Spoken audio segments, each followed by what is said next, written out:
Hey guys, what's going on? It's Hurricane. Today we're going to take a look at the SHS bore-up cylinder assembly. This is a pretty cool unit, in my opinion. I'm going to skip the debate about how effective they are with transferring shock, or how ineffective they are with transferring shock to your gearbox shell and how that can crack it. Not going to touch that at all. I'm just going to focus solely on the quality of the product. Overall, the machining seems pretty well done. That impressed me right away. The air nozzle is kind of a tight fit straight out of the box. You will get the air nozzle, the cylinder head assembly, that's one piece, and a piston head in your package. The air nozzle is kind of a tight fit out of the box, like I just said. Once you lube it up though, it seems to move just fine. Not a big deal. Seems to seal very well, at least in my case. Piston head seems to seal pretty well also, but I would really recommend expanding your O-ring on it because I think it's a standard size piston head. Don't quote me on that. Haven't measured it or anything, but once you expand it out and lube everything up right, it should seal really well. That brings me to first con. On the inside of the cylinder here, I don't know if you can hear this very well. Sounds like a very fine zipper as I drag my fingernail over the surface. That's because there are all of these little circular machining marks that are horizontal as I'm holding it like this. Really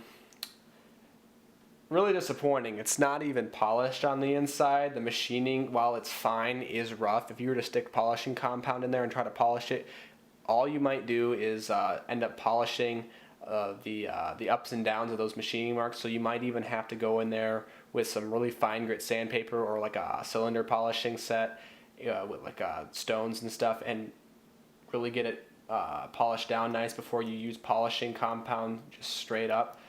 That brings me to the second part, which is this little guy up here.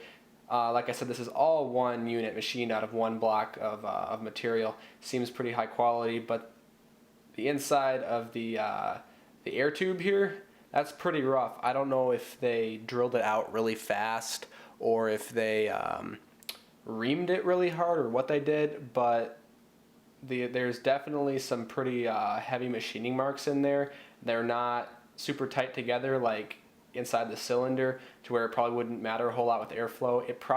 You probably could squeeze maybe a couple more FPS out of this thing if you were to smooth that out. I'm just going to leave it as is just because if there is a gain, I just don't want to put a ton of time into this build, even though I want it to last a while and be a good build.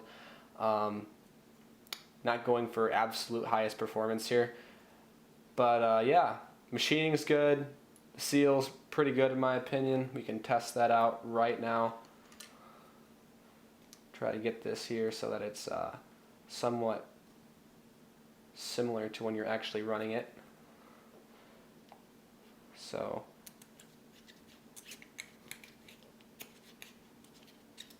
yep, no air leak. The reason why that piston was moving back and forth is because I added a little bit of air out here and there. This is going into a 9-tooth dual sector gear build. I'm really hoping that it turns out well. A lot of air for a dual sector gear, but high hopes for this thing, even though there are some obvious flaws. If you guys have used these things and were able to straighten some stuff out on it or had other problems, comment below. Surprisingly, sometimes Chinese companies do end up changing their designs or their manufacturing processes based off of flaws that customers have found with their products. So hopefully they smooth out and polish the inside of this thing, and they get these cuts inside the air tube to be a lot finer and just a lot smoother. Thanks guys, have a great day.